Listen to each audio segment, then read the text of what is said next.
Hi, welcome back to another episode. My name is Laura, and I'm the founder of Front Office Rocks. And if you've been tracking with me, you know that I'm coming on regularly answering questions, talking about different subjects in the dental office. If you haven't been following, we have other episodes, so check it out on whatever platform you have found this on at this point. But let's jump in. I have a couple questions to answer, and they're very kind of open questions, not too specific today. So, the first is, how do you handle cancellations?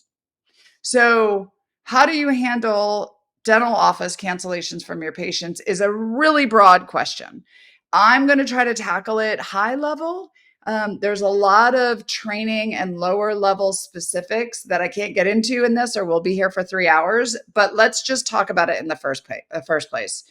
So I think that cancellations, there's three areas of cancellations in the dental office. One are your new patient cancellations. Two are your doctor or production cancellations. And then three are your hygiene cancellations.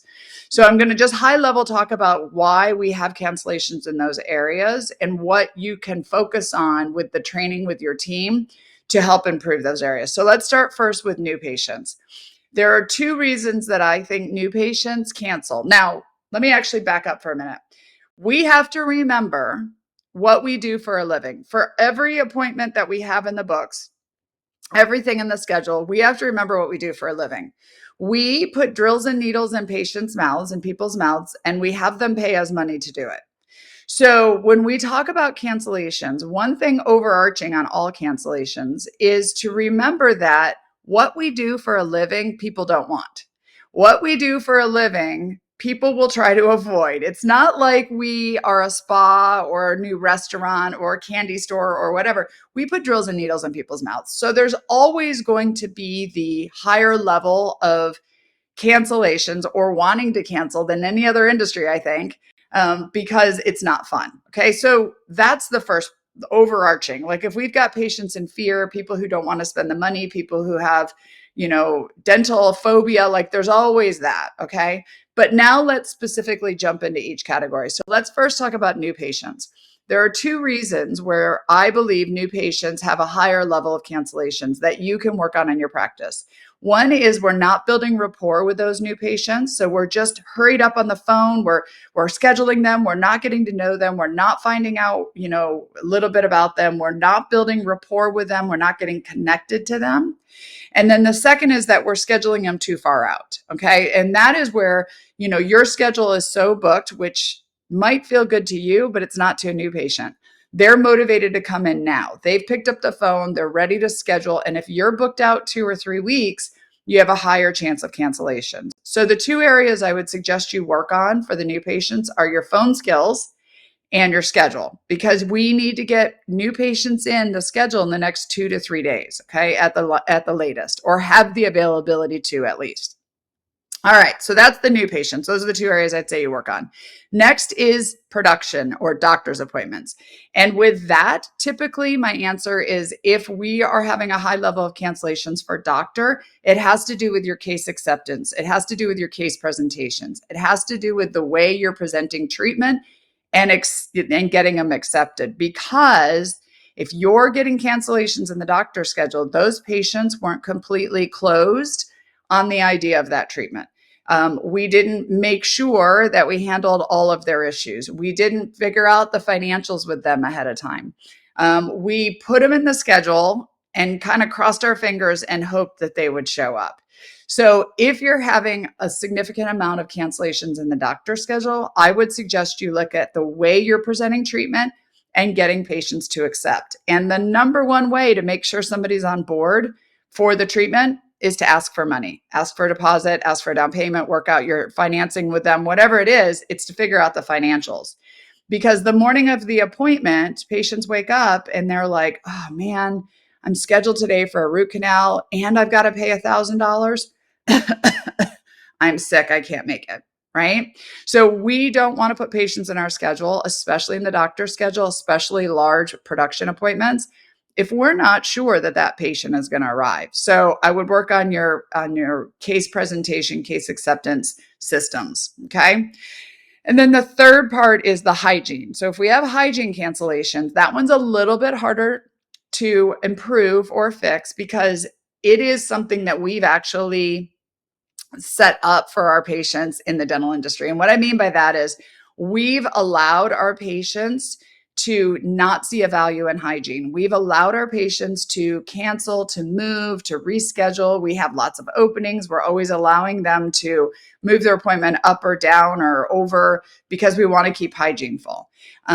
Because we allow them to give us moving appointments, canceling last minute, and then going ahead and rescheduling them. So I have a whole training. I can't even get into it right here on this. I have a whole training regarding how to handle retraining your patients the value in hygiene. But it does take a verbal skills training with your team to get them to understand that we can't continue to reschedule you like this. We can't continue to have last minute cancellations from you, or we're not going to allow you to pre-appoint in our schedule. It really means taking control of your schedule, because if you think about it, your patients will cancel their hygiene appointment, their cleaning appointment, their perio appointment to go to their hairdresser.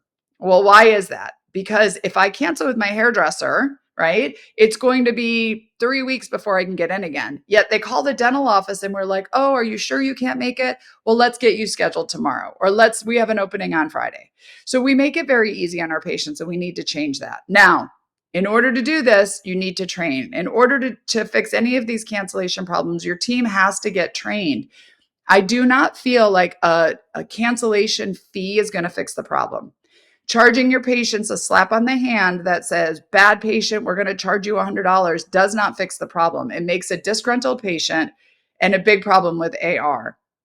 I'm not saying that you can't charge a cancellation fee. I'm not saying you can't tell the patient you could charge them a cancellation fee. But what I'm saying is that's not going to fix the problem. Fully training your team and then training your patients that it's not okay to cancel last minute, to make sure they're fully booked before we put them in the schedule, and build rapport with them so that we can have these conversations to value their appointment, to show up for their appointment. So like I said, I have a whole section of this on Front Office Rocks, but there's the high level. I would say first looking at where are you having the cancellations, and then start targeting those areas to work with your team. So I hope that answered the cancellation question. I'm going to move on to the next one. Like I said, I could have done that one for 3 hours, but there's the high level of how to fix it. The next question we received is asking a patient to pay. Well, that's a hard one. First, I would say I would rework that question, because we're not asking them to pay, we're telling them they need to pay. And I say that with a grain of salt, but I mean it in the sense that if you listen to your team members, if they're not trained in asking for money, if they're not trained in the importance of the policies that your patients pay for treatment, then they do ask the patients if they want to pay. They do ask the patients, do you want to pay today? Do you want to schedule this appointment? Do you want to, right? And the issue is, like I said at the beginning of this, we put drills and needles in our patients' mouths. They don't want to do that. They don't want to pull out their credit card and pay. They don't want to schedule the next appointment. So part of asking the patients to pay, and I mean, you would be, of course, polite, customer service rules in this area, but asking the patient to pay really means let's get the patient to pay. Like, that is our policy. You are to pay for your appointment at the time of service. You are to put a deposit down if it's a large appointment, or whatever your policies are. But that is part of the process. But part of it is you've got to train your team members. They've got to get comfortable at asking for payment. They've got to be okay with handling all payment options. Do they know how to do financing? Do they know how to handle patients that don't want to pay? Train them in that area. Have options for payments, and then just get to the point where this is just part of the policy. This is how we do things in our office, and we do it in a friendly way, and we do it smiling. But when you come into our practice, you are expected to pay at the time of service. How did you want to take care of that? And really getting your team comfortable with that and confident, because if there's any sort of insecurity with your team member, with the way they talk to the patient, with the way they ask for payment, your patient's going to feel it. And just like I said at the beginning, patients pay us thousands of dollars for something they don't want. So we've got to make sure it's clear that this is expected. How did you want to take care of it? So again, I hope that answered those questions. Those two kind of go together, payment and cancellations, money, drills and needles. People don't love it. The better we can get with our team and train them in both of those areas, the better your practice is going to do. So loved having you guys here on this episode. I will see you very soon. Next time you are out and need some answers or have questions, check it out on whatever platform you're on, or send them to us at Front Office Rocks and I will answer it at a future episode. Thanks, guys. Have an amazing day.